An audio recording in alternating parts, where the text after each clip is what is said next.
ክርስቲያናዊ ህብረትን አደጋ ላይ የሚጥል አንድ ነገር አለ እንድታውቁ ያስፈልጋል። እሱም ኃጢአት ነው። በኃጢአት መመላለስ። ያው ኃጢአት ሰው ሊሰራ ቅዱሳን ኃጢአት ሊሰሩ ይችሉ ይሆናል። ወረድ እያለ ይናገራል። ልጆቹ የምጽፍላችሁ ኃጢአት እንዳትሰሩ ነው ይላል። ኃጢአት እንድንሰራ አልተፈቀደም። ነገር ግን ማንም ኃጢአት ቢሰራ በአብ ዘንድ ጠበቃ አለው እያለ ይናገራል። ብትሰሩ በአብ ዘንድ ጠበቃ አላችሁ፣ የክርስቶስ ኢየሱስ ደም ከኃጢአት ሁሉ ያነጻችኋል። ነጥብ። ጋራንቲ ያለ የክርስቶስ ደም ያጥባችኋል። አሁን ትኩረቱ ከቁጥር 5 እስከ ምዕራፍ 2 ቁጥር 6 ድረስ በኃጢአት ግን መመላለስ አይገባም። ከእግዚአብሔር ጋር ህብረት እያለው አንድ አማኝ በኃጢአት የሚመላለስ ከሆነ የዛ ህብረት አካል አይደለም። ህብረትን አደጋ ላይ ከሚጥሉ ጉዳዮች መካከል በኃጢአት ጸንቶ መመላለስ፣ ይሄ በጣም መሰረታዊ ነገር ነው።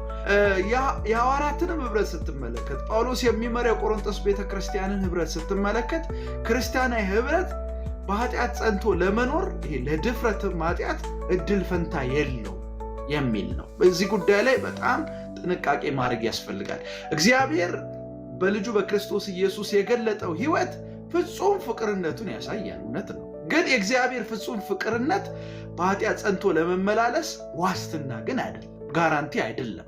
ለዛ ነው ቁጥር 5 ላይ እንደዚህ ይላል፣ ከእርሱ የሰማ ነው ይላል። ከኢየሱስ ክርስቶስ የሰማ ነው ለእናንተም፣ ለዚህ መልእክት ተደራሾች ዮሐንስ ነው የሚናገረው፣ ለእናንተም የምንነግራችሁ መልእክት ይላል እግዚአብሔር ብርሃን ነው። የሚገርም ነው። ኢየሱስ በምድር ላይ በነበረው አገልግሎት ይሰጥ የነበረው ምስክርነት ሲናገር ዮሐንስ ጌታ ይመሰክር የነበረውን ምስክርነት ስብከቱ ሲናገር ኢየሱስ በምድር ላይ በተመላለሰበት ጊዜ የሰበከው ስብከት እግዚአብሔር ብርሃን ነው፣ ጨለማም በሱ ዘንድ ከቶ የለም ብሎ ሰብኳል።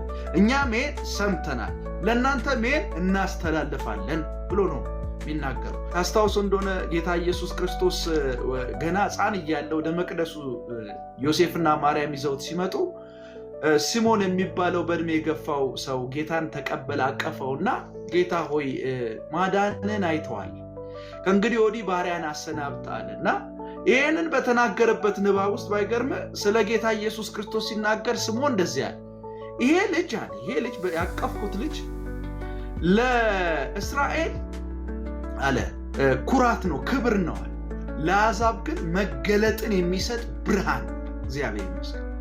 እና ጌታ ኢየሱስ ትምህርቱ ብቻ አይደለም ብርሃን፣ ራሱም ብርሃን በዚህ የስምዖን ንግግር። ስለዚህ ከሌሎች የመጽሐፍ ቅዱስ ንባባት በመነሳት እንዲሁም በዚህ ክፍል ላይ ቆመን ስናጤን ጨለማ የሚለው አገላለጽ ኃጢአታዊ የሆነን ልምምድ ኃጢአትን ያመለክታል። ብርሃን የሚለው ደግሞ የጌታችንና የመድኃኒታችን ኢየሱስ ክርስቶስ ትምህርት ነው።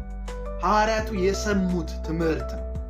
እና ጌታ የሰበከው ስብከት ይሄ ነው። እግዚአብሔር ብርሃን ነው፣ ጨለማ በሱ ዘንድ የለም፣ እሱ ጋር ፈጽሞ ጨለማ አታገኝም፣ ኃጢአት የለም የሚለውን ነው የሰማ ነው ብሎ ይናገራል። ይሄ የጌታችንና የመድኃኒታችን ኢየሱስ ክርስቶስ ስብከት ነው።